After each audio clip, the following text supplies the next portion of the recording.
을 대하는 여호수아서 1장 1절로 9절에 있는 말씀은 제가 교회 시작을 앞두고 1992년도에 어떻게 해야 될까, 만약 교회를 하게 된다면 내가 그 교회를 잘 감당할 수 있을까 무척 고민이 되고, 해야 되나 말아야 되나 수도 없는 갈등이 있을 때에 새벽 한 2시쯤에 하나님이 이 말씀을 주셨어요. 기도하고 있는데 이 말씀을 주셔서 이 말씀이 감동으로 다가오니까 내 말씀이 되어지고, 내 말씀이 되어지니까 벅찬 하나님의 사랑에 감격해서 눈물을 흘리지 않을 수 없는, 그래서 그때 내가 가지고 있던 성경에는 거기다 날짜와 그 몇 년도 몇 월 며칠, 그리고 그 펴놓은 채 기도하다가 너무 울어서 이렇게 쭈글쭈글해진 것들을 이제 보게 되는데, 그래서 이 말씀을 대할 때마다 다른 말씀도 마찬가지지만 제 마음에 설레임이 있고 다시 또 그때 그 감동이 다가오는데, 하나님은 언제나 말씀을 통해서 우리에게 다가오시고 음성 들려주시고 감동케 하시는데, 그 감동이 오늘 이 시간 동일하게 여러분에게도 넘쳐나기를 주님의 이름으로 축원을 드립니다. 80의 나이에 하나님의 부르심을 받고 이스라엘 백성들을 애굽에서 이끌어서 가나안으로 인도해 드렸던 모세가 120살로 자신의 사명을 다하고 이 땅에서의 삶을 마쳤습니다. 그는 하나님의 능력을 덧입어서 애굽에서 기적과 능력을 행하고 10가지 재앙을 내려서 바로 왕으로 하여금 고집을 꺾고 이스라엘 백성들을 놓아주게 만들었습니다. 해방의 기쁨을 가지고 약속의 땅을 향해 가는 그들의 뒤로 애굽 군대가 추격해오고 앞에는 시퍼런 홍해가 놓여있는 상황 속에서 하나님 앞에 기도함으로 홍해가 갈라지게 하는, 그래서 바다를 육지처럼 건너게 하는 기적을 일으키는 장본인이기도 했습니다. 하나님이 그와 함께 하심으로 구름기둥 불기둥 하늘로부터 내려오는 양식인 만나와 반석에서 솟아나는 생수와 같은 엄청난 기적이 그가 서 있는 자리마다 나타났습니다. 무엇보다도 모세의 위대한 점은 본문 1절에 하나님께서 그를 여호와의 종 모세라고 부른데 잘 나타나 있습니다.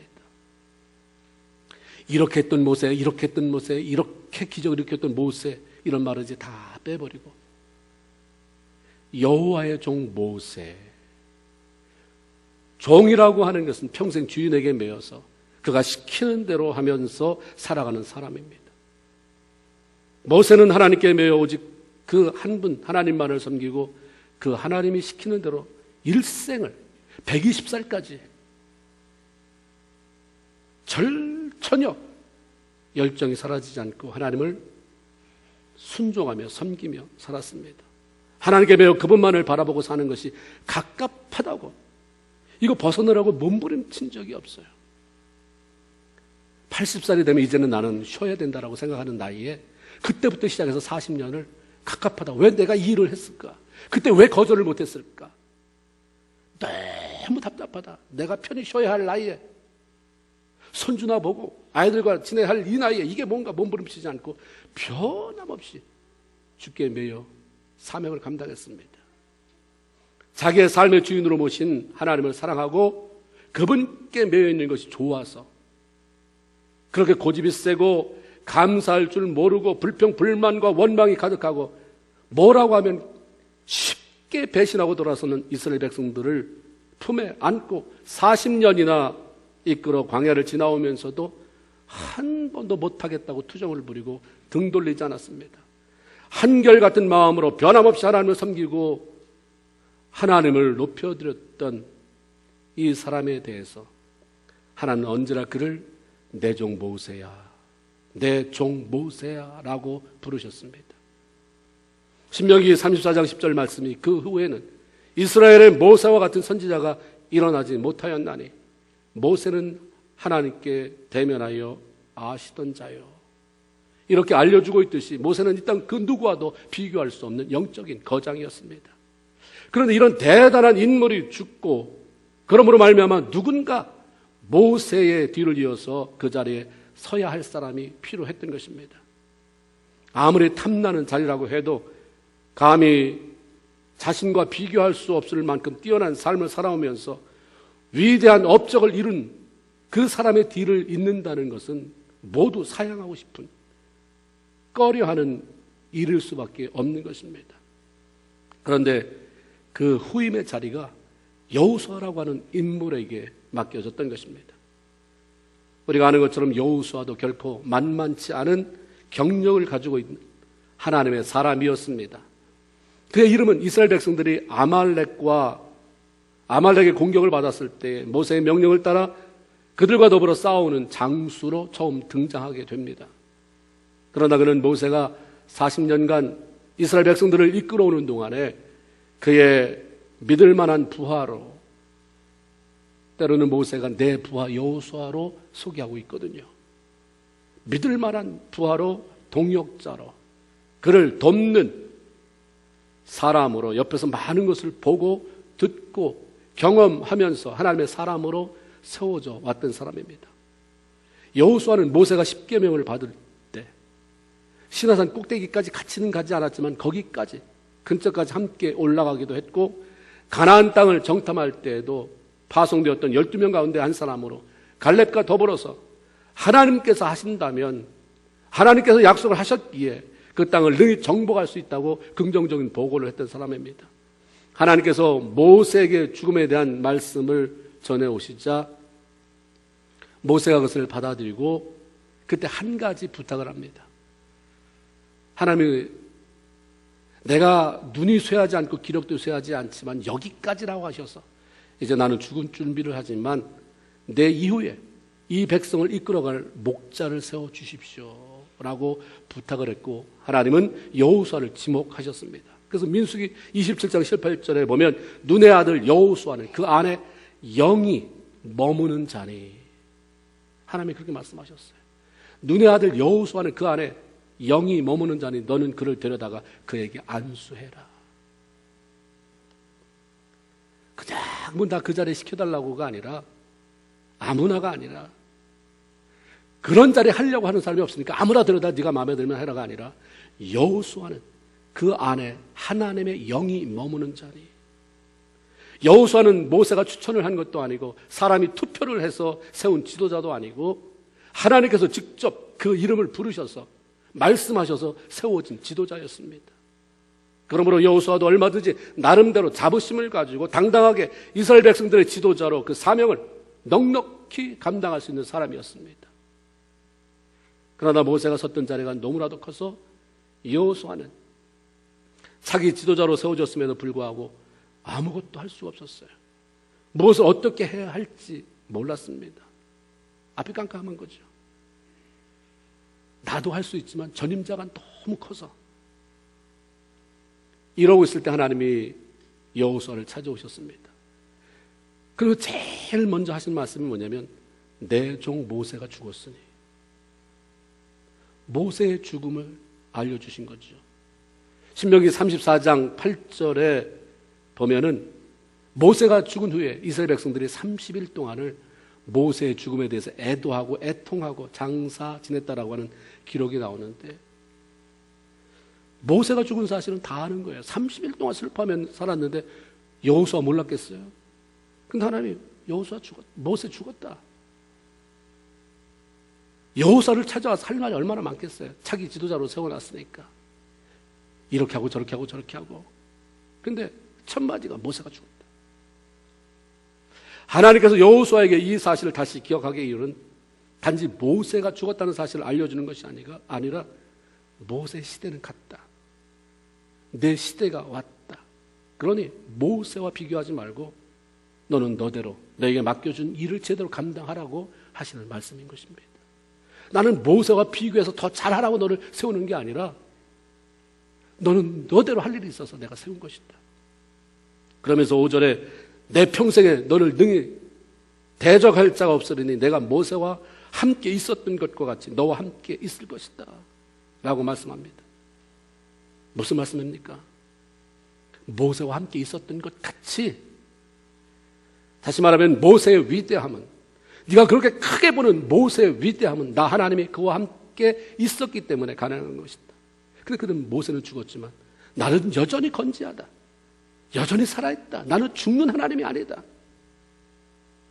이 하나님이 모세를 위대하게 만들었던 나 하나님 여호와가 모세와 한 것처럼 내가 너의 평생에 함께 할 것이기 때문에 그 누구도 너를 당할 자가, 대적할 자가 없을 것이고, 너도 모세처럼 강한 자가 되고 위대한 삶을 살아가게 될 것이다 라고 말씀하신 것입니다. 창세기 18장 14절에 보면 여호와께 능치 못한 일이 있겠느냐, 이런 말씀처럼 그 누구라도 위대하고 강한 하나님께서 함께 하시고 능치 못하실 일이 없으신 그분의 손에 붙잡히게 되면 위대한 생을 살아가게 되는 것입니다. 내가 위대해서가 위대한 사람이 되는 게 아니라 하나님이 위대하시기 때문에 그 손에 붙잡힐 때 위대한 생을 살아가게 되는 줄로 믿습니다. 하나님께서 여호수아에게 함께 해주실 것을 약속하면서 말씀하신 비전은 이스라엘 백성들을 데리고 가나안 땅에 들어가 정복하라고 하는 것입니다. 그런데 가나안 땅에 들어간다고 하는 것은 모세에게도 동일하게 주신 말씀이었습니다. 애굽에서 종살이하던 이스라엘 백성들을 젖과 꿀이 흐르는 가나안 땅으로 인도해 드린다는 비전은 모세가 꾼 꿈도 아니고 여호수아가 꾼 꿈도 아니었어요. 그래서 하나님의 꿈이에요. 하나님이 그렇게 하고 싶은 거예요. 내 백성이 애굽에서 저렇게 종살이하는 걸 난 두고 보지 못한다. 죄로 물든 이 땅을 구원하기 위해서 내가 이스라엘 백성들을 선택했는데 더 이상 거기 머물게 할 이유가 없다. 해방시키고 그들을 다시 내가 만들어야 되겠다. 이게 하나님의 꿈이고, 하나님은 그것을 모세와 여호수아에게 주셔서 그들을 통해서 이 꿈을 성취시키기를 원하셨던 거죠. 하나님께서 택하신 이스라엘 백성들을 젖과 꿀이 흐르는 가나안 땅으로 이끌어들인다는 같은 비전이 주어졌지만 모세의 역할이 다르고 여호수아의 역할이 달랐던 것입니다. 모세의 역할은 이스라엘 백성들을 애굽에서 해방시켜서 가나안 땅 앞까지 인도하시는 것이었고, 여호수아의 역할은 거기서부터 그들을 이끌고 가나안 땅에 들어가 정복 전쟁을 치루어내는 것이었습니다. 모세가 활동한 시기는 400년이라고 하는 긴 노예 생활을 하면서 하나님에 대한 기억은 희미해지고 종의 근성에 찌든 이스라엘 백성들이나 하나님의 존재를 부인하고 무시하는 바로와 애굽 사람들을 향해서 살아계신 하나님을 분명히 보여줘야 할 필요가 있는 세대였습니다. 그래서 하나님은 누구보다도 이스라엘 백성들을 잘 알고, 누구보다도 애굽 사람을 잘 알고, 누구보다도 애굽의 지리와 정치와 학문에 능통한 모세를 세워서 유감없이 실력을 발휘하게 했고 기적을 쏟아 부음으로 보이지 않는, 하나님의 비록 보이지 않는 그런 분이시지만 언제나 살아계셔서 자신의 백성들을 위해 일하시는 그 모습을, 그 능력을 유감없이 보여주게 했습니다. 그렇기 때문에 여호수아 시대보다 훨씬 더 많은 기적을 필요로 했어요. 여호수아 시대는 불기둥 구름기둥 별로 필요 없었거든요. 그런데 여호수아 세대를 맡은 사람이 나는 기적도 그만큼 못 일으키고 불기둥도 없고 구름기둥도 없고 만나도 멈춰버리고, 이건 미련스럽다는 거예요. 어리석다는 것입니다. 그러나 이제 이스라엘 백성들은 광야 행진 시대에서 가나안 정복 시대를 맞이했습니다. 가나안 토착민들을 몰아내고 그 땅에 정착하는 일이 남아있던 거죠. 그러기에 하나님은 하나님의 영이 머무르기도 했지만 오랫동안 광야에서 전쟁 경력을 쌓아온 여호수아를 차기 지도자로 세웠던 것입니다. 하나님 이렇게 일하시는 분이에요. 그 시대마다 꼭 필요한 사람을 통해서 하나님이 원하시는 일을 수행케 하시는 그 하나님. 여호수아는 때마다 꼭 필요한 사람을 세워 일하시는 하나님의 의도에 순종하기보다는 너무 자신이 느끼는 감정에 충실했습니다. 우리가 내 감정에 충실하면 망해요. 하나님의 말씀의 감성에 충실해야지. 들어오기까지 기분 나빠서 여기 예배 안에 들어와서 내 감정에 충실해서 기분 나쁜 채로 남아있다고 한다면 무엇이 여러분을 성장시킬 수 있습니까? 하나님이 기뻐하라고 하는 그 감정에 충실해서 기뻐하려고 애써야 되는 것이고, 그렇죠? 감사할 게 없이 왔지만 감사하라고 하시니 감사로 자꾸 내가 방향을 전환해서 정말 감사한 일이 떠오르게 되고 감사로 채워지게 하고 하나님께 반응함으로 내가 자랑하는 것을 경험해야 할 줄로 믿습니다. 순간순간 우리가 내 감정에 사로잡힐 수밖에 없지만 그것을 빨리 전환시키는 능력이 믿음이에요. 여호수아가 느끼는 감정이 뭡니까? 자기의 감정은 열등감이에요. 자신 없는 거예요. 하나님이 그렇게 주지 않았는데 자기가 그걸 고집하는 거예요. 왜 열등감 갖습니까? 하나님의 열등감 가져라. 넌 부족하니까 열등감도 아주 평생 그렇게 살다가 가라고 하는 사람은 어떻게 했어요? 내가 그걸 잡고 살아요. 그 다음에 뭘 기대하겠습니까? 실력 없으면 네가 인정했으면 날 잡고 실력 키워라 되는데 난 실력 없으면 자꾸 평생 실력 없는 자가 되어서 실력 있는 사람은 두려워하고 두려워도 안 되면 비방하고 나보다 나은 사람은 다 싹을 죽여야 내 발로 깔고 뭉겨야 속이 시원하고 그런 모습으로 살아간다고 한다면 우리 안에 무슨 발전이 있고 하나님의 역사하심을 어떻게 경험할 수 있겠습니까? 열등감, 자신 없음, 그로 인해서 두려움, 거기에 반응을 했어요. 그러니까 지도자로 세워줬는데도 하나님 너 내가 알아서 세운 것이라고 하는데도 주저앉아서 아무 일도 할 수 없는 거예요. 하기 싫은 거예요. 내가 그때 왜 이걸 안 한다고 못했을까? 그때 어디로 떠나버리고 이민 갔다 올걸. 비전은 하나님께로부터 오는 것입니다. 그것은 내가 하고 싶은 일이 아니라 하나님께서 하시고자 하는 일을 나에게 맡겨주시는 것입니다. 모든 성도들에게는 기본적으로 하나님의 영광을 나타내는 삶, 죽어가는 생명을 살리는 삶이라고 하는 비전이 동일하게 주어졌습니다. 그러나 이것을 이루어내는 방법은 개인의 특성이나 시대에 따라서 저마다 다를 수밖에 없는 것입니다.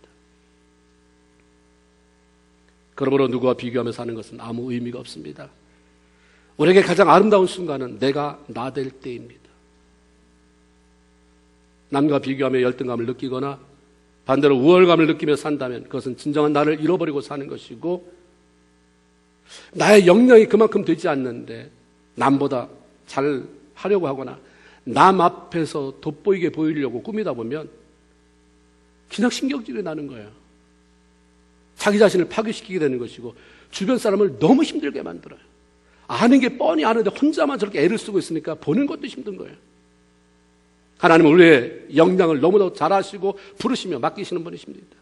그러므로 나보다 잘나 보이는 사람들과 비교하면서 그 사람이 되려고 애쓰거나 그 사람만큼 못한다고 좌절하기보다는 함께 하시는 하나님을 의지하면서 자기 자신의 역량이 얼마나 되었든지 그것을 최대한 활용하면서 살아갈 때 멋지고 성공적인 인생을 살아가게 되는데 바로 그런 삶의 주역이 여러분이 되기를 주님의 이름으로 축원을 드립니다.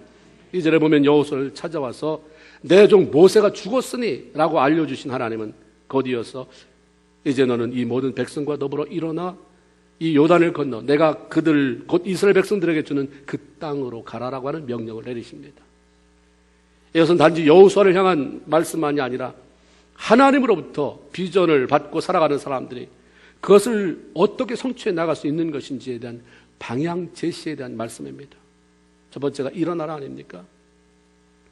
비전을 가지고 그것을 성취하기 위해 앞을 향하게 나가기 위해서 제일 먼저 해야 할 일은 당연히 일어나는 것입니다. 어디로부터 일어나야 하는가? 좌절하고 실망한 자리, 낙심하고 소망을 잃어버린 자리, 무기력증에 빠진 자리, 두려움에 떨고 있는 자리에서 일어나라고 하십니다.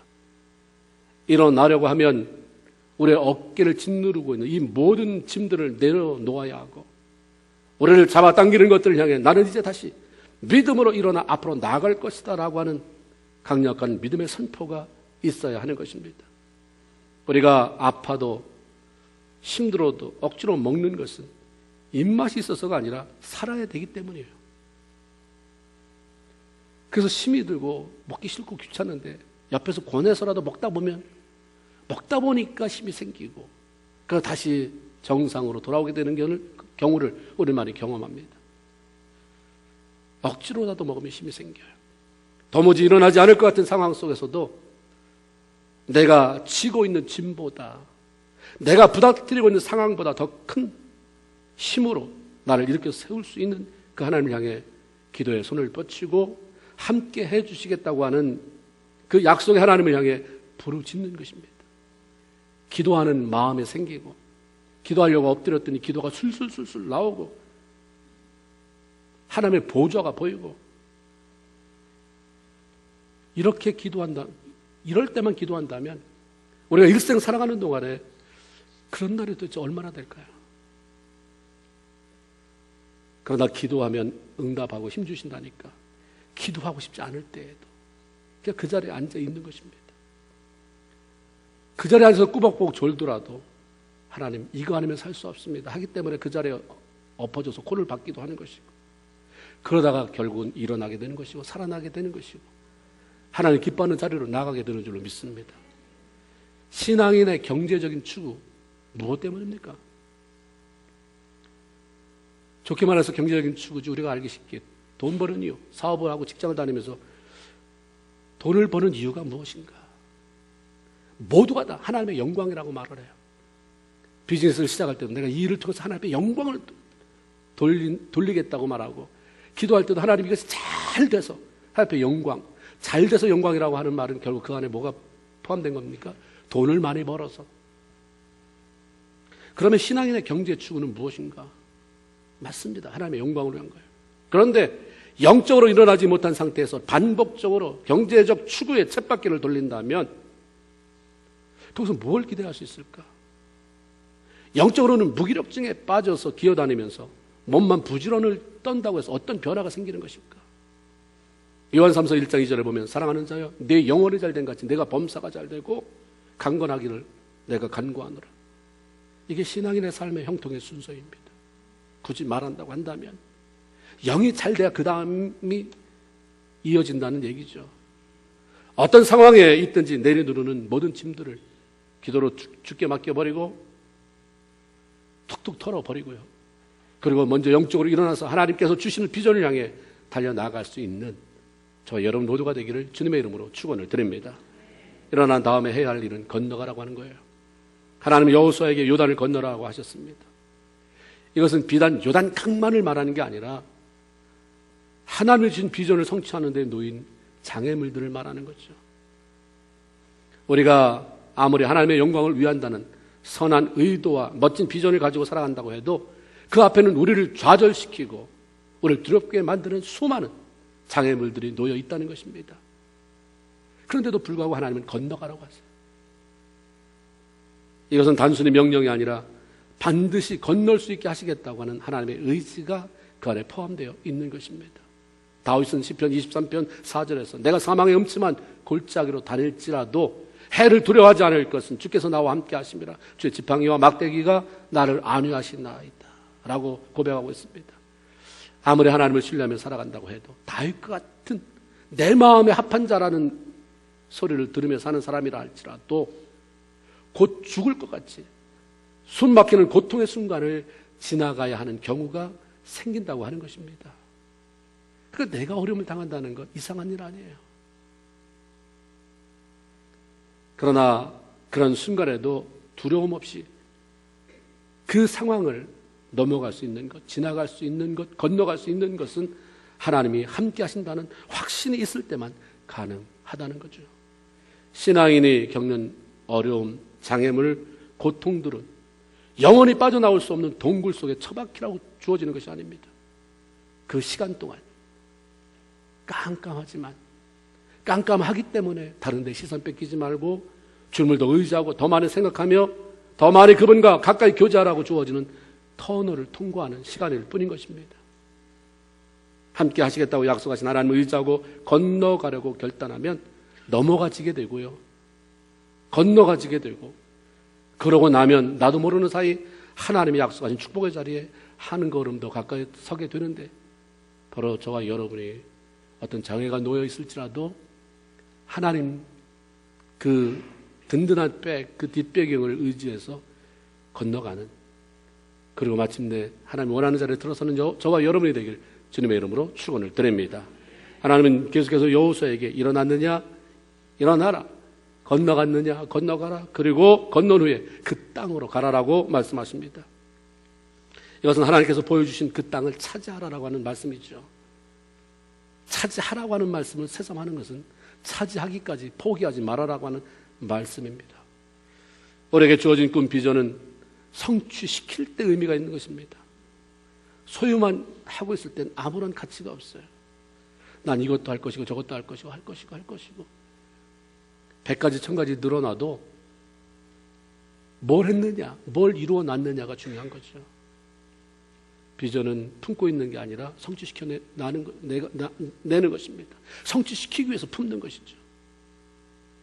그리고 그것을 성취시키기 위해서는 절대로 포기하지 않는 행동이 뒤따라야 하는 것입니다.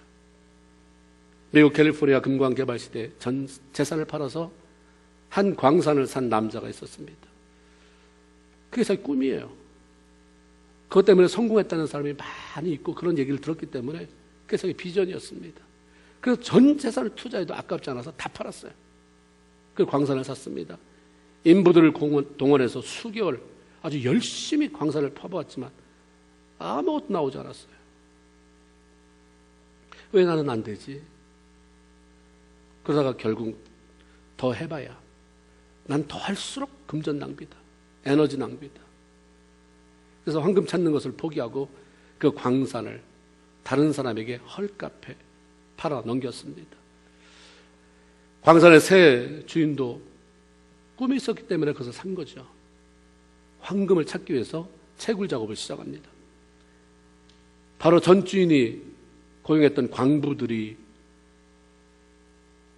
땅을 파다가 굴을 파다가 이제 내버려 두어서 녹슨 곡괭이 아니면 거기 비치는 랜턴이 널브러져 있는 시점부터 땅을 파들어가기 시작했습니다.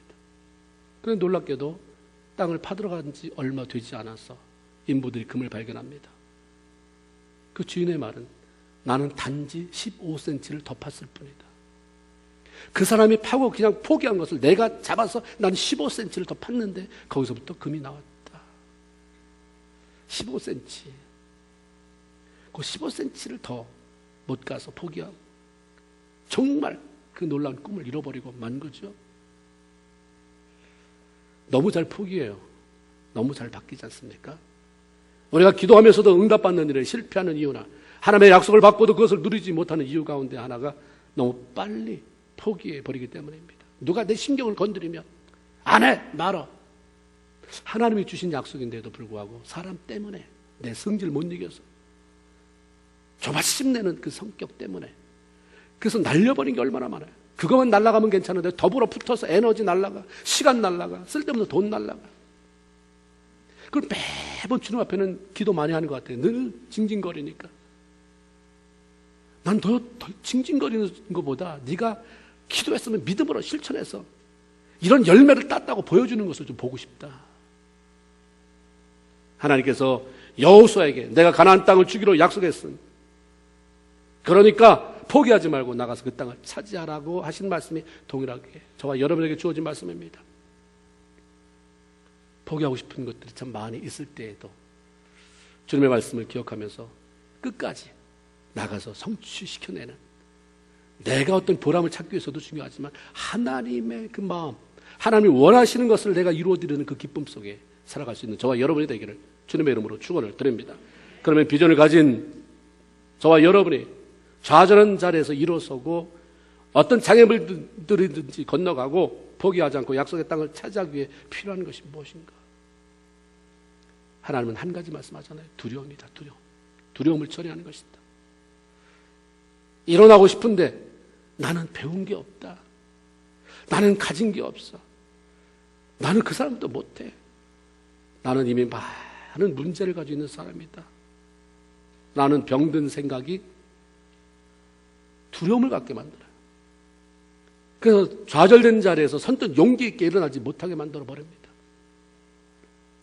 삶의 고비를 뛰어넘고 장애물을 건너야 그 다음 단계로 나갈 수 있다는 사실을 알면서도 만일 요단강에 빠져버린다면 보기 좋게 한번 해보자고 갔는데 그렇게 사람들한테 기도 부탁도 하고 다 했는데 안 되면 건너가지 못한다면 사람들이 나를 어떻게 볼 것인가? 그 다음에 도대체 내가 어떻게 해야 되나 등등 실패에 대한 두려움이 시도하는 것을 자꾸 방해합니다. 그래서 많은 사람들이 감격적인 은혜를 사람들에게 나눠도 감동을 못 주는 이유가 쉬쉬쉬쉬 되는 거예요. 어려울 때는 자기 혼자 막 고민하고 있다가 좋은 모습만 보이려고 하니까 좋은 모습이 나타날 때가 별로 없는 것 같고 그런 것들이 반복되어지면 다음에는 두려움이 생기는 거예요. 끝까지 참고 견디며 나아가서 하나님께서 주시는 복을 누리고 싶은 마음은 있지만 만일 끝까지 해봤는데도 안 되면 그 시간, 내 인생의 노력들 다 누가 책임질 것인가?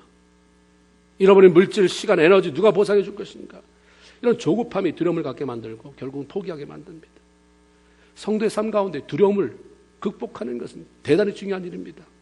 두려움은 사람으로 하여금 마땅히 어떻게 해야 할 바를 알면서도 못하게 만드는, 묶어버리는 그런 흉물이에요.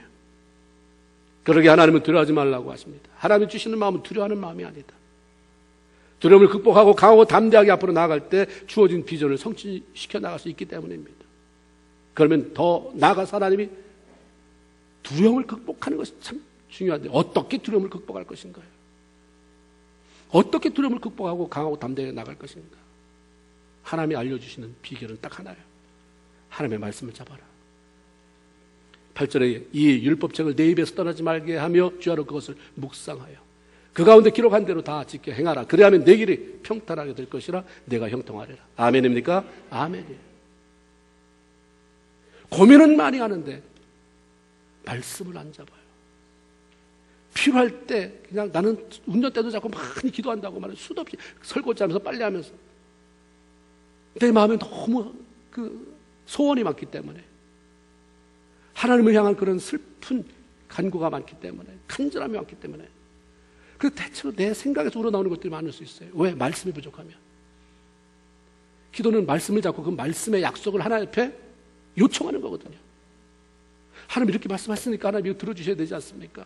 이래야 되는데 내 감정, 내가 필요할 때만, 내가 슬플 때만, 내가 괴로울 때만 잠깐 내 생각 가지고 그러니까 별로 기도가 우리 안에 효과가 없어요. 말씀 잡으라고 하잖아요. 말씀.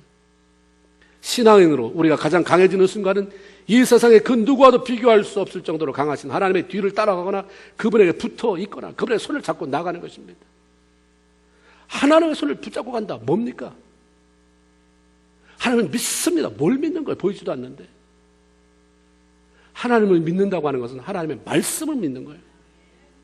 하나님을 따라간다고 하는 것은 하나님의 말씀을 따라가는 줄로 믿습니다. 말씀이 없는데 어떻게, 그러니까 하나님은 확실한 분이에요. 우리가 미신을 섬기는 것처럼 그냥 막연하게, 그게 아니라 주셨잖아요, 이게 다. 그렇죠? 하나님 이거 주셨어요. 요한복음 1장 1절. 이 말씀은 곧 하나님이시라. 이 말씀이 예수 그리스도를 나타내기도 하지만 요한복음에서 이 말씀 하나님이라잖아요. 하나님은 그러면 다시 뒤집으면 하나님은 뭐예요? 말씀이에요. 말씀 따라가면 누구 따라가는 거예요? 하나님 따라가는 거예요. 그렇죠?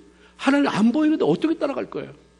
그러니까 우리는 늘 그게 자기가 알지도 못하면서 그냥 하나님 따라갑시다. 믿음으로 갑시다. 뭔지도 모르고 그냥 그렇게 합시다 하고서 살면 하나도 그것 때문에 나타나는 현상이 없으니까 예수 믿는 게 이런 거냐. 믿음으로 갑시다. 뭘 믿는 거예요? 말씀을 믿고 나가자는 거죠. 하나님 따라갑시다. 하나님이 말씀을 붙잡고 하나님이 시키는 대로 그 따라 나가면 하나님 책임져 준다는 거 아닙니까? 그거 안 하고 늘 내 생각으로 하니까 내 생각을 들어줘야 될 이유가 어디 있습니까? 하나님이 내가 네 생각을, 네 말을 들어줘야 될 이유가 어디 있냐? 네 말에 내 말이 담아 있기 때문에. 그렇죠? 네가 하는 말이 내 약속을 잡고 나에게 요청하는 거기 때문에 내가 들어줄 이유가 있는 것이다라고 하나님 말씀하는 것입니다. 하나님의 말씀이 두려워 말라 내가 너와 함께 함이다라고 말씀하시기 때문에 믿음으로 그 말씀을 받고 그 말을 앞세우고 나갈 때 그 말씀을 우리에게 주신 하나님이 직접, 보이지 아니하지만 직접 우리 앞에 가셔서 일하시는 것이고, 그래서 평안함도 찾아오는 것이고, 그 말은 대적과 장애물에도 불구하고 길이 열려지게 돼서 평탄하게 갈 수 있는 것이고 더 번성하는 삶으로 나갈 수도 있는 것입니다. 하나님의 말씀이 하나님 자신이 되어서 이끄는 것을 경험하기 위해서 필요한 것이 묵상이라고 말해요. 묵상. 장수만 채우지 말아라. 지식적으로 내가 흐름을 알아야 되기 때문에 다독이 필요하지만 정말로 하나님이, 바로 하나님이 내 안에 채워지는 것을 경험하기 위해서, 하나님 내 앞에 앞서서 가시는 것을 경험하기 위해서 묵상해라. 묵상은 속아 먹은 것을 완전히 소화시키기 위해서 되새김질하는 것처럼 하나님의 말씀을 반복적으로 생각하고 또 생각하고 마음에 새겨서 그 말씀이 나를 지배하게 만들어라. 우리가 헛헛하면 뭡니까? 예수 믿고도 헛헛하면 뭐예요? 배가 허전하다. 내가 저녁을 먹었는데도 배가 허전하다. 꽉 안 채워졌다는 얘기잖아요. 허전하다. 채워지지 않은 것입니다. 인생의 연륜이 깊어가면서 더 많이 먹었어야 되는 거잖아요. 안 먹으면 허전해지는 거예요. 허전해요. 허전해. 왜 허전하냐? 말씀이 채워지지 않으니까 허전하는 거예요. 말씀이 채워져서 그 말씀인 하나님이, 변함없는 하나님이, 모세가 120살에 죽었을 때도 나는 여전히 살아있는 하나님이라고 말씀하신 하나님, 몇천 년이 지났습니까? 그 하나님이 여전히 내 안에서 일하시는 것을 내가 경험할 때 헛헛함이 아니라 내 나이 85세로 내가 여전히 강건하오니 라고 하는 갈렙의 고백도 나오게 되는 것이고, 우리 안에 기쁨도 나오게 되는 것이고, 소망도 나오게 되는 줄로 믿습니다. 오늘 하나님을 섬기는 성도들의 삶이 경박하고 쉽게 두려움에 사로잡히는 것은 하나님의 말씀에 대한 묵상이 깊지 못하기 때문이다 라는 말이 있습니다. 바쁘니까 묵상 안 하는 거예요. 그래도 꺼림칙하니까 내가 한 장을 읽는다. 어떻게 쓰든지, 화장실에 가서 읽든지, 내가 하여튼 틈나는 대로 읽든지 한 장은 채운다. 대단히 위대한 일을 하시는 거예요. 그렇지만 그렇게 하고 하나님의 하루를 지배하는 걸 경험하십니까? 안 되잖아요. 묵상이 얕으니까. 그나마 큐티를 하는 사람들이 삶의 변화를 경험하는 것은 말씀이 묵상되어지기 때문입니다. 큐티한다고 다가 아니라 그 묵상의 깊이가 깊어질수록 삶이 변화되는 것입니다. 하나님 말씀에 대한 묵상이 깊어지면 깊어지는 것만큼 하나님의 은혜로 덮어지는 것이고, 덮여지는 것만큼 삶의 변화가 이루어지는 것이고, 덮여지는 층이 두꺼울수록 두려움이 없는 거예요. 동구 쪽에 가니까, 카자흐스탄 갈 때 보니까 추운 지방이잖아요. 겉에서 집이 큰데 들어가 보면 방 조그마요. 이유가 뭔가 그랬더니 벽이 굉장히 두꺼워요. 난방 때문에 굉장히 두꺼워요. 두꺼우니까 난방 시설이 제대로 돼 있지 않아도 우풍이 없어요. 들어오는 침입하는 바람이 없는 거죠. 층이 두꺼우면, 하나님이 나를 덮는 층이 두꺼우면 두렵지 않아요. 아멘입니까? 두껍게 만드는 거예요. 말씀의 묵상을 통해서. 하나님의 말씀을 묵상하고 그 말씀대로 행하는 삶을 통해 두려움을 극복하고 어떤 상황 속에서든지 강하고 담대하게 일어나서 장애를 딛고 건너가서 하나님께서 보여주신 비전을 성취시켜 드림으로 말미암아 하나님 앞에 영광이 되고 우리에게 말할 수 없는 기쁨이 되는 그런 삶을 우리 일생 계속해 나가는 저와 여러분이 되기를 주님의 이름으로 축원을 드립니다. 기도하겠습니다.